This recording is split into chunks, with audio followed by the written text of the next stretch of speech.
दोस्तों, नमस्कार। स्वागत है आप सभी का अपने चैनल साहित्य ज्ञान धारा में। आशा करती हूँ आप सभी लोग स्वस्थ होंगे, मस्त होंगे और मन लगाकर अपनी पढ़ाई में लगे होंगे। कवियों की श्रृंखला में आज हम देखेंगे वल्लभाचार्य जी के बारे में। बिना किसी देरी के शुरू करते हैं आज की क्लास को। वल्लभाचार्य, इनका समय 1479 से लेकर के 1530 ईस्वी के मध्य माना जाता है। वल्लभाचार्य का जन्म चंपारण बिहार में हुआ। कृष्ण भक्त की दार्शनिक पीठिका तैयार करने वाले वल्लभाचार्य ही थे। वल्लभ संप्रदाय के प्रवर्तक वल्लभाचार्य का दार्शनिक मत पुष्टि मार्ग या शुद्धाद्वैतवाद है।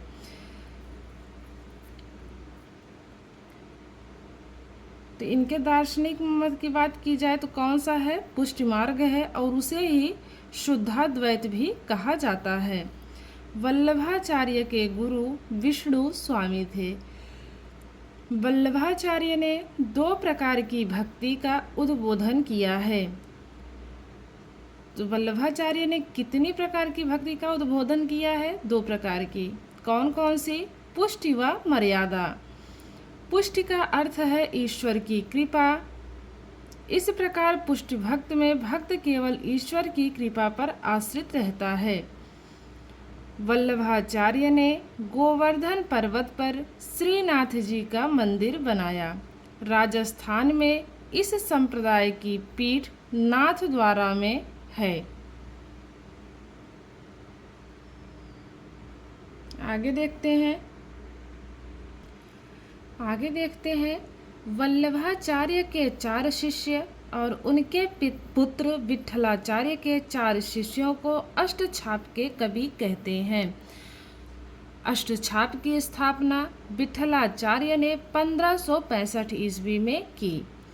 वल्लभाचार्य के 4 शिष्य हुए कौन कौन? सूरदास, कुंभनदास, कृष्णदास और परमानंद दास।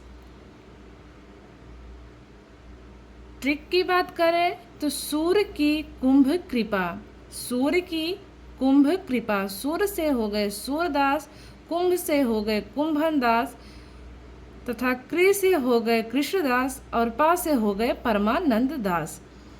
आगे बात करते हैं विठलाचार्य की।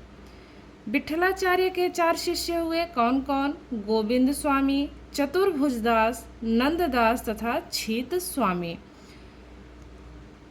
अब इसको ट्रिक से कैसे याद करेंगे? तो गोविंद चतुर नंद स्वामी, गोविंद स्वामी हो गए गोविंद से, चतुर से हो गए चतुर्भुजदास, नंद से हो गए नंददास तथा स्वामी से हो गए छीत स्वामी। आगे देखते हैं अष्टछाप के कवियों का जन्म वर्ष के अनुसार क्रम। कभी कभी क्रम भी पूछा जाता है कि इसको जो है क्रम से लगाइए, तो उसको ध्यान देंगे। तो सबसे पहले कौन आते हैं? कुंभनदास आते हैं, फिर सूरदास आते हैं, सूरदास के बाद परमानंद दास का स्थान है, फिर कृष्णदास हैं, गोविंद स्वामी, छीत स्वामी, चतुर्भुजदास और नंददास। इसको कैसे याद करेंगे? इसको ट्रिक से कैसे याद करेंगे? कुंभ सा परम कृपालु और गोविंद छा चतुर नहीं।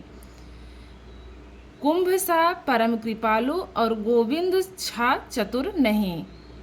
तो कु से हो गए कुंभनदास, सा से हो गए सूरदास, परम से परमानंद दास, कृपालु से हो गए, कृ से हो गए कृष्णदास, उसके बाद छा से हो गए छीत स्वामी, चतुर से हो गए चतुर्भुजदास, गोविंद से हो गए गोविंद स्वामी। तो इस प्रकार इनको क्रम से याद कर सकते हैं। आगे देखते हैं गोकुलनाथ के ग्रंथ 84 वैष्णवों की वार्ता में महाप्रभु वल्लभाचार्य व उनके शिष्यों का वृत्तांत है और 252 वैष्णवों की वार्ता में विठलनाथ व उनके शिष्यों का वृत्तांत है। वल्लभाचार्य का प्रसिद्ध ग्रंथ उत्तर मीमांसा भाष्य है। वल्लभाचार्य का प्रसिद्ध ग्रंथ कौन सा है? तो उत्तर मीमांसा भाष्य है। इसे ब्रह्मसूत्र भाष्य अथवा अणुभाष्य भी कहते हैं। इस ग्रंथ को वल्लभाचार्य ने पूरा नहीं किया, शेष अध्याय उनके पुत्र विठलाचार्य ने पूरा किया था। तो ध्यान रखेंगे, पूछा जाता है इसमें जितने भी जो है टॉपिक हैं, जितने भी महत्वपूर्ण बिंदु हैं, सब महत्वपूर्ण ही हैं अपने आप में। तो सारा कुछ याद करना है इसमें जो भी है। अब देखते हैं वल्लभाचार्य जी की रचनाओं के बारे में। अणुभाष्य, इसका ही नाम उत्तर मीमांसा भाष्य भी है। श्रृंगार रस मंडन, पूर्व मीमांसा भाष्य, सुबोधिनी टीका, विद्वन मंडन तथा तत्वदीप निबंध। तो ये सारी रचनाएं हैं किसकी? वल्लभाचार्य जी की। अब देख लेते हैं इनसे बनने वाले महत्वपूर्ण प्रश्नों के बारे में। तो वल्लभाचार्य जी से बनने वाला पहला प्रश्न है, वल्लभाचार्य का जन्म कहाँ हुआ? आपके सामने ऑप्शंस हैं मगहर, काशी, चंपारण, मथुरा। तो कहाँ हुआ है? चंपारण में हुआ है। अगला प्रश्न है, अष्टछाप के अंतर्गत कृष्ण भक्ति की दार्शनिक पीठिका तैयार करने वाले कौन थे? आपके सामने ऑप्शन है वल्लभाचार्य, विठलाचार्य, सूरदास व कृष्णदास। तो कौन होंगे? वल्लभाचार्य जी होंगे। अगला प्रश्न है, अष्टछाप की स्थापना कब हुई? अष्टछाप की स्थापना कब हुई? तो 1565 ईस्वी में हुई।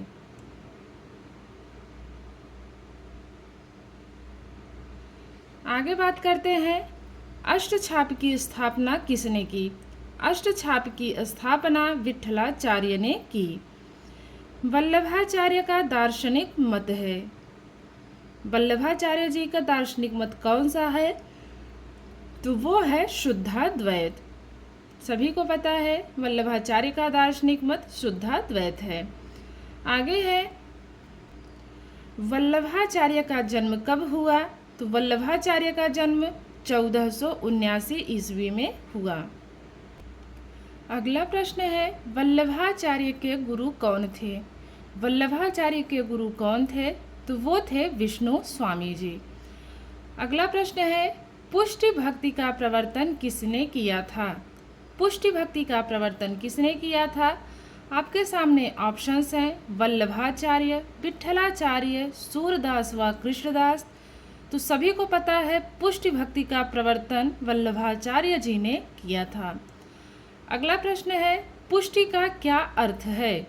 पुष्टि का क्या अर्थ है? आपके सामने ऑप्शंस हैं श्रद्धा भाव से गे पदों की रचना, बलपूर्वक ईश्वर से मिलन, तीसरा है ईश्वर की पूजा और चौथा है सख्य भाव। तो पुष्टि मार्ग का अर्थ क्या है? तो ईश्वर की पूजा है।